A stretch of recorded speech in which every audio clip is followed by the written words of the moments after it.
Welcome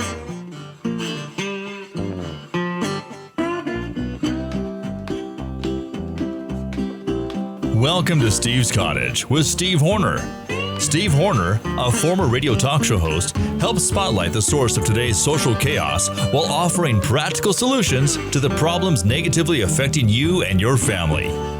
And now, here's Steve. Hello, ladies and gentlemen. I'll tell you, if the cottage is rocking, which it is, don't bother knocking. Just come on right on in, because you are the type of person that might enjoy this show. But however, if you're one of these, maybe pansy ass and have been curious about what real men discuss, well, you're invited too. You might be a little shocked at what you hear, but maybe it'll put a little gusto in your backbone and get you rocking and rolling and get you standing up like a man, because that's the name of this show, and I think you're going to like it. Walk like a man. Just not talk it, but walk like a man. Now, let us proceed and dwell on these absurdities.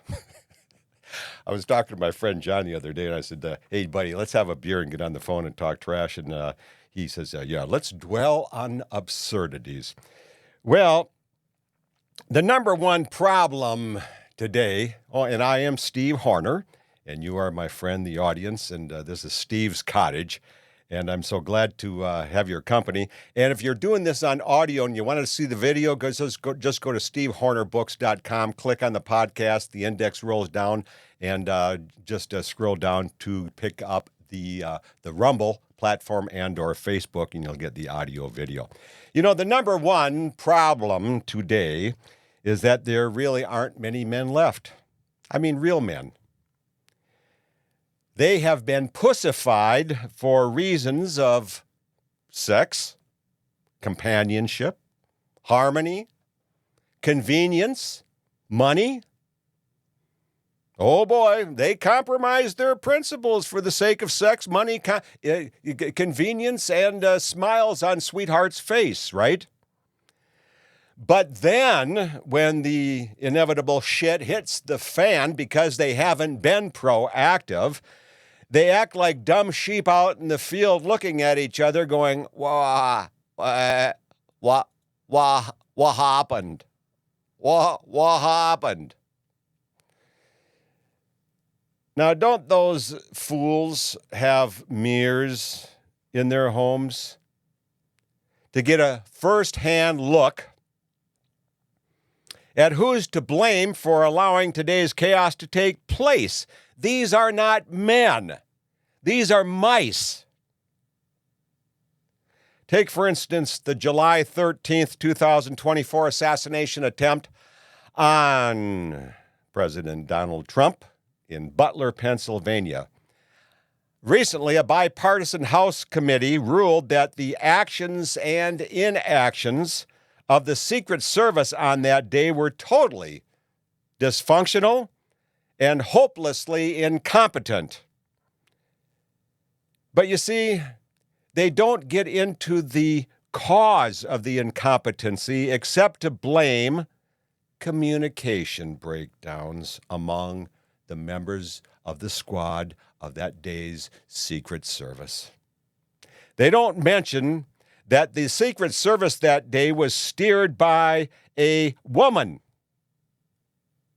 on a majority female team, and they had a breakdown in communication. Aren't women saying to men, you need to communicate, you need to communicate? Well, you know what? I don't buy that crapola anymore, and you shouldn't either. They only want to communicate when it's time to approve their agenda. If you come at them with anything that they don't agree with, hey, I don't want to debate that, okay? That's bothering me. I don't want to touch that. So they really are not communicators. They'll call it criticizing, but really all you're doing is expressing your opinion. But no, they don't want to hear it unless they agree with it. And so when you got a team of women out there who are sentimentalists, and they are not pragmatists. Sentimentalists are, oh, you poor thing, you deserve favors. Pragmatists, cause and effect. Got to put a little oil in the engine or it'll freeze up. long-term cause and effect, you see. Women typically aren't wired that way. So what are the sentimental women doing in positions of power, like the Secret Service, in the first place? They lack that cause and effect pragmatism. As women, they weren't able to connect the dots in seeing, hearing, and wondering, oh, let's see, what's that guy with the gun doing on that roof in proximity of Donald Trump's stage? Let's see that. Well, let's think about that later. Dopes. They lack the pragmatism. Yet, American men who claim to be men allow this hypocrisy to go on every day. And then when things go south, which they inevitably do, they turn to each other while grazing. What happened? What happened? What a bunch of dopes. And the idiocy only grows every day because these fake men, they turn the other way.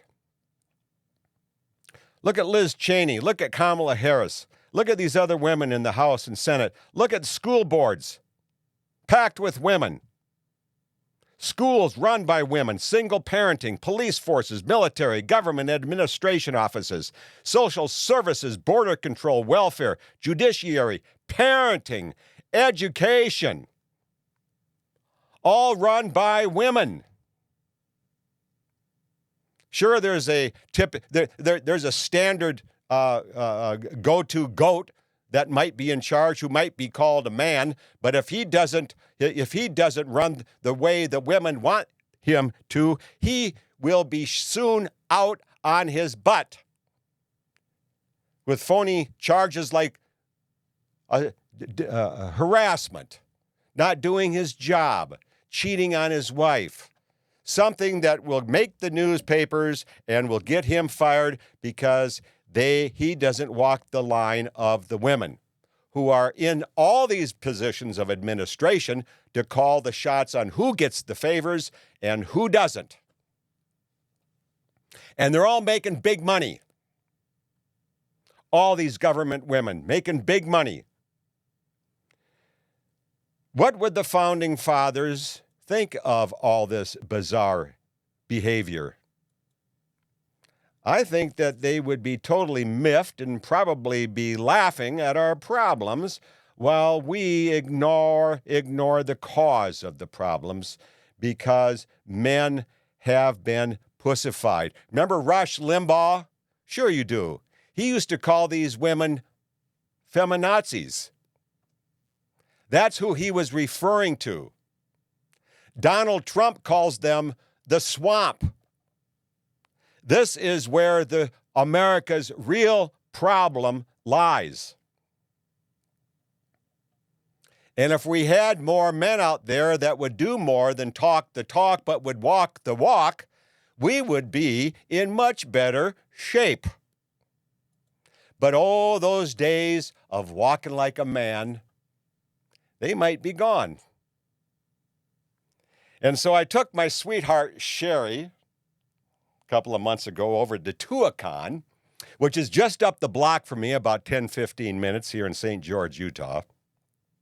And Tuacahn is a great big natural amphitheater built into the side of the hill, into the rocks, you see.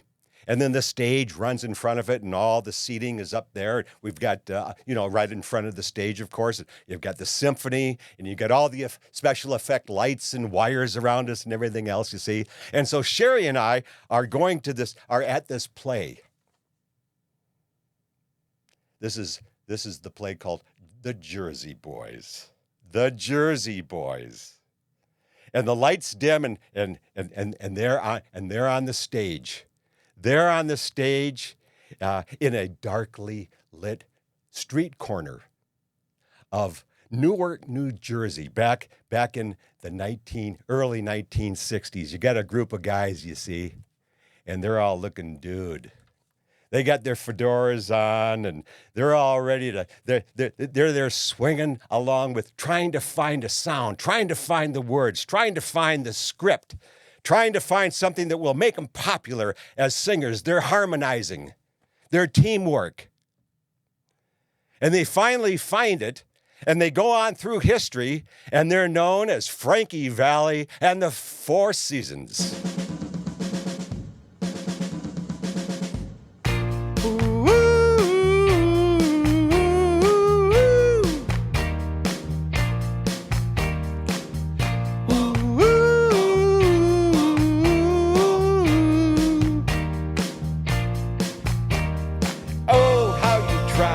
To cut me down to size. Wait a minute, let's do that from the top. Wait a minute. Let's do that from the top. Did you have the right cut in there, Sean? Really? Huh. Okay, I blew it. Let's try it from the top.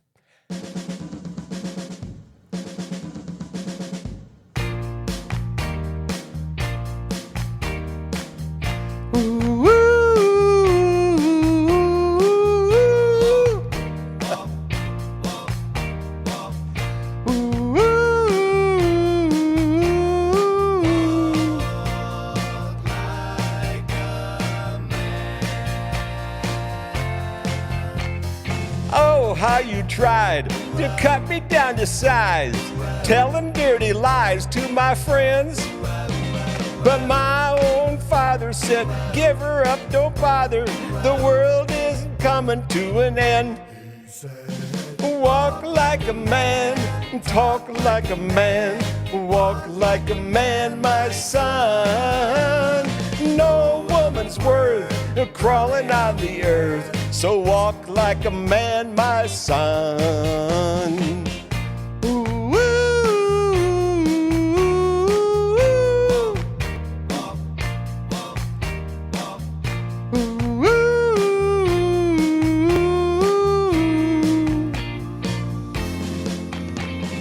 bye, baby, I don't mean maybe, we're gonna get along somehow.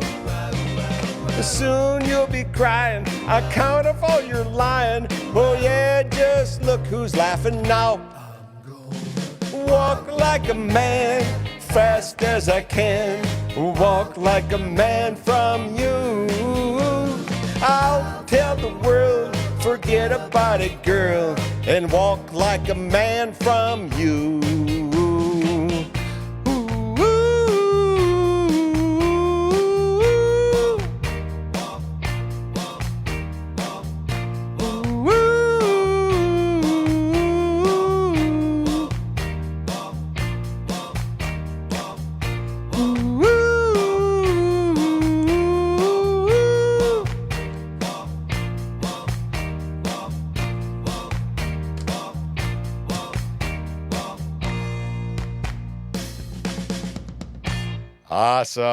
Awesome. And Sherry, you know, when they played the song Sherry, babe, we were in the aisles dancing, you know, I'm not kidding you. And she's just all laughing and going crazy. It was always one of her favorite songs. And I'm telling the audience, this is Sherry. Well, they were happy for us, and we were just having a good old time there. Well, walk like a man. That really was before the pussification of America, when men were men and the women were happy about that. We often hear Hannity and other hyperbolic media entertainers claim that if the cunt Kamala wins, it'll be the end of America. Well, I agree, but what they didn't say, and probably because they don't know as if the mutt does win, then women and their vengeance and sentimentalism will be in charge. They will hold the mandate, and then you will see the revenge. You'll see the arrogance and vindictiveness along with stupidity like never before. And I'm going to give you an example. Now, back in the 90s, some dyke sergeant, female sergeant from St. Paul, claimed that I was harassing the big black woman who was the director of the Minnesota Department of Human Rights. I wasn't. I was just making my opinions known on her voicemail. She didn't like my opinions. I had already busted them for not standing up for me with a ladies' night. So they weren't going to take it from Steve Horner anymore. So they busted me. They brought me to court. I was able to find a lawyer for $600. She turned out to be in bed, literally, with the Dyke prosecutor. And I got nailed for 30 days in jail. Now, what I found, it was 30 days, 30 days, okay.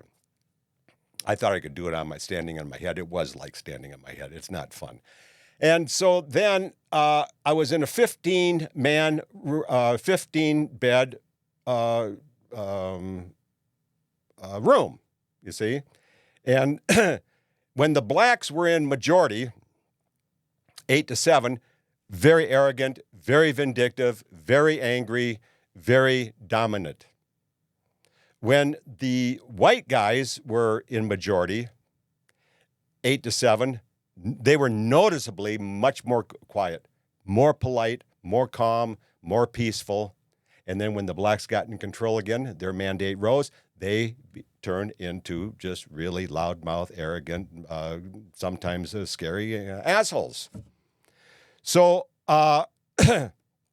another example, I'm trying to do business with Maverick. Maverick's a fast food store mostly in Utah, headquartered out of Salt Lake City. Sean, I do not have a clock here, by the way. The clock is buzzing all around. Yeah, I know, I know, but I'm not seeing a countdown. 8. Oh, I see. What? 8. Oh, so 8:47 to go. Gotcha. I should have had that beer before I came down. Okay, fine. So that's good. So then, just that weird, huh? Couldn't get the song right. Can't see can't make out what the clock is trying to tell me. Well, so I'm at Maverick, and I'm doing a $2 item, and the Mexican woman is being not warm to me. No eye contact, no nothing. I give her a 20. She throws it back at me. Now, I've run into her before, and she gives me the same crapola. No conversation, no eye contact, very arrogant, very vindictive. Thinks, here's the arrogant white guy fuck, the privileged white guy, you see, and the attitude is just steamy. So she throws it at me again. And so, next day I called Salt Lake City, talked to a woman who's, said, okay, fine, I'll look at the video and I'll see what's going on. I called her back. She wasn't calling me after a day or two. Well, I don't see anything wrong with it. I said, you kidding me? She's throwing the money at me. Okay. And I said, you must be a cunt too. Well, she said, now don't call me anymore because I'm blocking your number. So then I went to the library where I do my computer work. And I looked up on Maverick. It's Maverik. It's not CK. It's ERIK. Salt Lake City. CEO is a woman named Crystal. Arrogance. Vindictive. When they get in charge, watch out.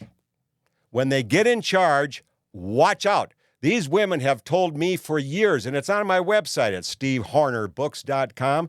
stevehornerbooks.com, and you'll see that in one of those testimonials, I think it was maybe on the single parenting book, or it could be on the book called Cunt, C period, U period, N period, T period. Women do have their periods. We men have our table thumping and our exclamation marks, which we should have. We should be walking like men. She said, we're going to get rid of jerks like Steve Horner when we become more powerful. This proclamation was made about 20 years ago from a feminist women's group in St. Paul. And that's going to be the mandate. If the mutt gets in charge, all these women in the offices about which I just mentioned, administration, parenting, education, social services, they're going to be in charge. Border control, welfare handouts, they're going to be in charge because they know they will have a cunt to watch their back. Like this arrogant Mexican cunt at Maverick does. So I'm saying a vote for the mutt is going to be a vote to really wreck your future. I hope your family reaps what you've sown if you're not heeding these words of wisdom. Bye-bye, baby. Say, on to other items of interest. Now, if you haven't explored some of my other 61 episodes, you're missing out because even though they differ in entertainment and approach and songs, some I don't blow, some I don't blow. In most, I'm able to see the clock, the digital clock telling me how much time I have left. Gee, that takes a lot of glitter off of today's show, Sean. That really takes a lot of glitter off of today's show. Tell me something positive, buddy. That's what I pay you for. Well, you know, in radio, when you make a mistake, you just move on. You don't call attention to the mistake. Like I'm doing now? Exactly. Gotcha. Everybody's forgotten about the clock until you brought it up. Okay, gotcha. But hey, here's a great picture of all your video casts over on Rumble. Oh, Go take a nice. look at. Yeah. Super. You see, thank you. And each one is, different outfit, different entertainment shtick, different point of interest. And they're all talking about the cause of today's chaos wrapped in a different package. But that's why it behooves you to go and see these different shows, because they're more. The more you see them, the more persuaded you'll be to take a look at what I'm calling the source of today's chaos, so that you can tackle it. Don't be the apathetic sheep, but be the proactive, table-thumping man, and support guys like Donald Trump, and take charge, because now you'll know the cause of the problem. And one of the other big problems that is out there, in episode number 43, I make the dire warning that this latest Middle East clash is not going to end well. And as we've witnessed this for 77 frickin' years, all my life, we've got this ridiculous tit for tat. You did this, I'm going to do this. The same stubborn people. They're all the same stubborn people from the same lineage of humans. They're the same sand dune, camel-driving, rag-headed, stubborn dopes, just like the Hatfields and McCoys. And they're all supported by the United States of America with over $1 billion a month. And then you got stubborn Netanyahu over there who will get his revenge. But his counterparts will never end up getting their revenge either. They both have this excessive pride on both sides. I have pride. I have brothers who treat me this way, just because of pride. They won't talk. There's no communication. You've run into that situation too, I bet, haven't you? Friends, girlfriends, family. And the non-communication is probably at the urging of their feminist wives. I don't know, but I can relate to this. The basic problem never gets discussed. The age-old paternalistic Palestinians, where men are in control, they don't want any part of the Jew liberalism, everything from A to Z, abortion to Zionism, single parenting, feminism, abortion, drugs, busted families, women in control, government handouts. And in America, the Jew leads the pussified masses by the nose into the abyss by being in charge of the press, the electronic media, and the internet. They control the stories, what you hear, and Hollywood, the entertainment, what's infused in your children and in your families through entertainment, what you hear, what you don't hear, how you should decide on what's being said. And the Jew problem isn't just in the Middle East anymore. It's the Jew liberalism that's at the root of the problem in the Ukraine-Russian war. Hell, Ukraine is run by and for Jews. The former Prime Minister of Israel, Golda Meir, was born in Kiev. Prime Minister, the President, Zelensky, is a Jew. And they're all supported by the U.S. It's going to be the same tit for tat. We want to win. No, we want to win. We want to win. Meanwhile, people are getting killed. And it's contrary to the wishes of George Washington and the Monroe Doctrine. Even FDR turned down Churchill's initial plea for help from the Nazis.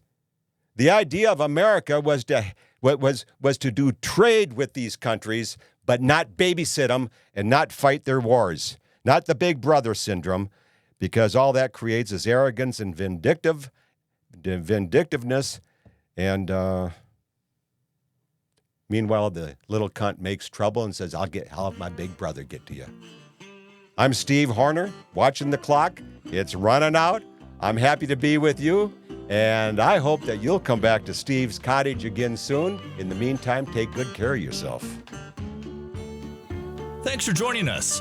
Visit Steve's Cottage again with Steve Horner.